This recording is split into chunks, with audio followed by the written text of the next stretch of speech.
Hello and welcome to the next episode of the Yes I Can series, where we dive into our limitless capabilities, and through it, I'm encouraging us all to test the borders of what we can do. And I'm here to support your self-confidence in being awesome and happy GrapeSEED teachers. To become and feel like an effective and successful teacher, you have to be full of energy each day, to be ready to find new best solutions for your students, to be ready for any unexpected situations, and to provide support to your students anytime they need it. We already know this, right? But let me tell you a story. Once upon a time, there was a girl with a special sparkle in her eyes. She was so curious that she was always busy with exploring, asking questions. How, what, why? But the years passed and something has changed. And one day, she saw another girl looking back at her from a mirror. Without that special sparkle in her eyes. I don't even want to know why, she thought. But don't worry, this is the story with a happy ending. Do you want to know what has happened? I hope you do, because I don't wish you to feel the same way which that grown-up girl did at that moment when she lost the sense of wonder. I'll tell you, she went to bed early and slept like a log for 10 hours. And she woke up the next sunny morning full of energy, and her curiosity and her love for her occupation returned to her. But this is how fairy tales usually end, you may say. And you are totally right. In our real life, it happens that we find ourselves at the bottom of the well, tired, disappointed, expecting nothing from life, hating our work and all of humanity. And just one night of healthy sleep is not enough to get us out of that pit. As the English saying goes, an ounce of prevention is worth a pound of cure. If we can avoid these feelings of being overwhelmed and stressed in the first place, we are going to be much better off. You cannot be an awesome teacher. You cannot even be a good one if you feel burned out. That's why today I wanted to spend time looking for possible ways to avoid this. Reflecting on how this usually works for me, putting together everything I've ever read about staying motivated and full of energy, and sharing all this with you. First of all, what always works for me is knowing myself. We all know more or less what helps us to recover when we get tired, right? I can mention here just a few interesting ideas.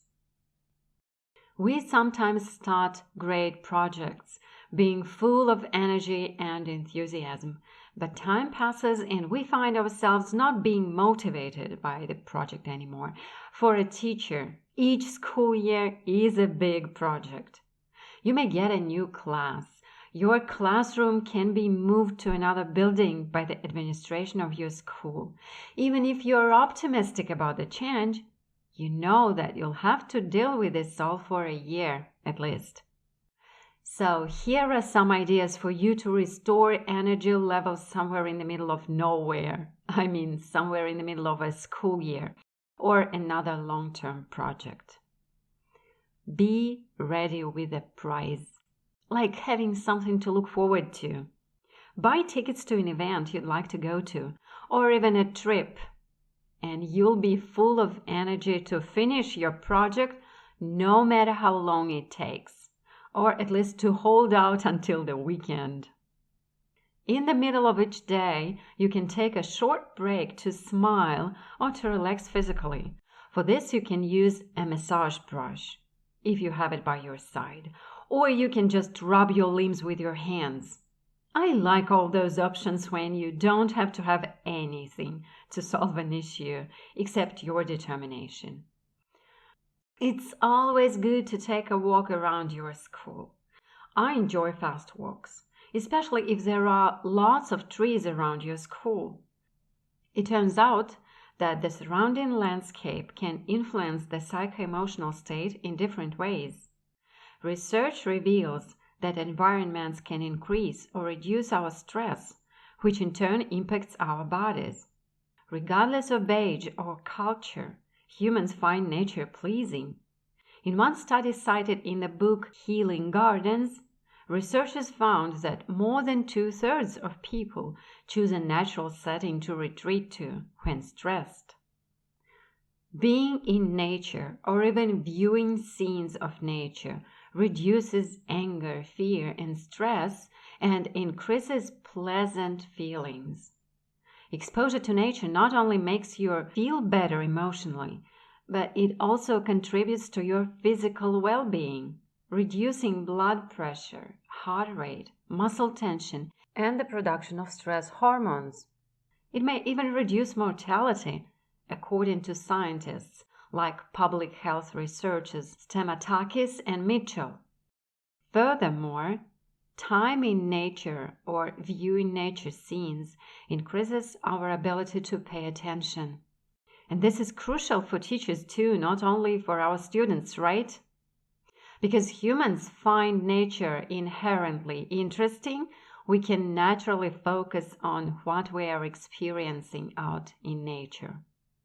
This also provides a, quote, respite for our overactive minds, refreshing us for new tasks.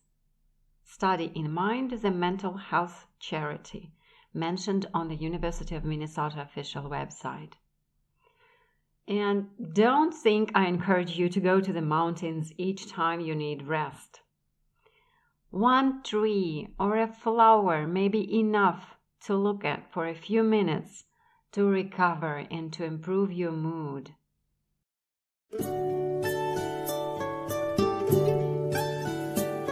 Goodbye, my friends, goodbye.